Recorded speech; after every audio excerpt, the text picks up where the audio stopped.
Selamun Aleyküm. Ay qardaş, dəfələrlə demişik, fasada mata ilə keramogrant yapışdırmaq olmaz. Bunun bir çox səbəbləri var. Ona görə ki, fasada keramogranit daşları mata ilə yapışdırıldıqda termoizolasiya edilməmiş olur fasad və evin içində isti hava kütləsi ilə çöldən soyuq hava kütləsi yarananda divarın səthində, divarın qatında kondensasiya təri yaranır.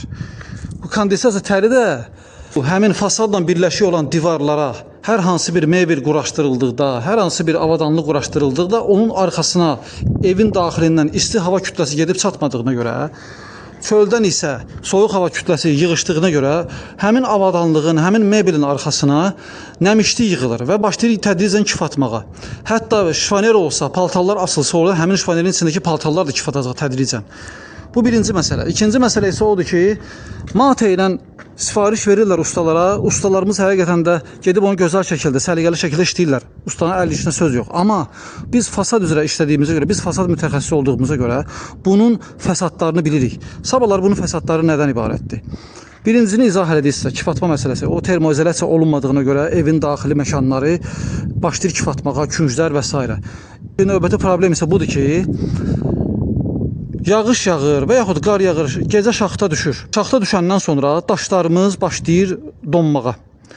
Donandan sonra səhərsi gün belənsinə tipik Azərbaycan mühitinə görə gün çıxır, daşlarda molekulyar genişlənmə və yaxud da molekulyar sıxılma yaşanır və daşlar şok keçirilir bir anlıq və matalardan tədricən başlayırlar atmağa. Düzdür, daşların arasını gözəl şəkildə doldururlar. Yəni heç bir boşluq olmur. Sadəcə olaraq belə bir şey var da, daxildən gələn isti hava kütləsi, xaricdən gələn, yəni çöldən gələn soyuq hava kütləsi qovuşanda daşların arxasına yığışan kondensasiya təri tədricən başlayır o daşların atmasına səbəb olmağa. Bir çox səbəblər var. Yəni bu detallara xahiş edirəm, nəzarət edin. Bizi dəfələrlə dəvət edirlər ki, bax belə bir iş görmüşük. İndi bunun nəticəsi budur ki, evlərimiz kif atır. Onları bu problemləri izah edirik, başa salırıq ki, səbəb nədir? Düzdür, ventilasyon fasad sistemi biraz bu matene yapışdırılma sistemindən baha başa gəlir. Amma növbəti xərcləri, növbəti fəsadları nəzərə alanda vaxtında bu xərci biraz əlavə xərcləri çəkib gözəl şəkildə termoizolasiyası olan fasada malik ola bilərsiniz. Bu da bizim termoizolasiyalı fasadımızın altyapı sistemidir. Gördüyünüz daş yunu və üzəri buxar əleyhinə membranla örtülüb, T profillər vurulub və üzərinə keramogranit daşlar yapışdırılacaq.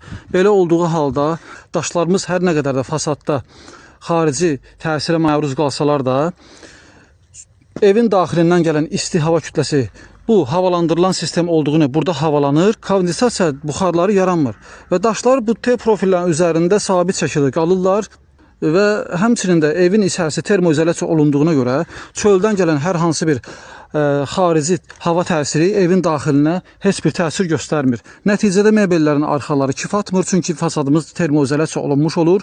Heç bir kondensasiya yaranmır və belə də evin daxili komfortuna heç bir zərər gəlmiş sayılmır. Bu da müştəri məmnunluğudur. Vaxtında bu sistemi tətbiq eləmək lazımdır. Düzdür, yenə də deyirəm, fasadda havalandırılan fasad sistemi mata ilə vurulma sistemindən biraz baha başa gəlir, başa düşürük. Amma sonradan yaranan problemləri nəzərə alsaq, sonradan yaran daxili interyerin korlanmasına nəzərə alsaq, həqiqətən də vaxtında bu sistemi tətbiq eləmək ondan qat-qat ucuz başa gəlir.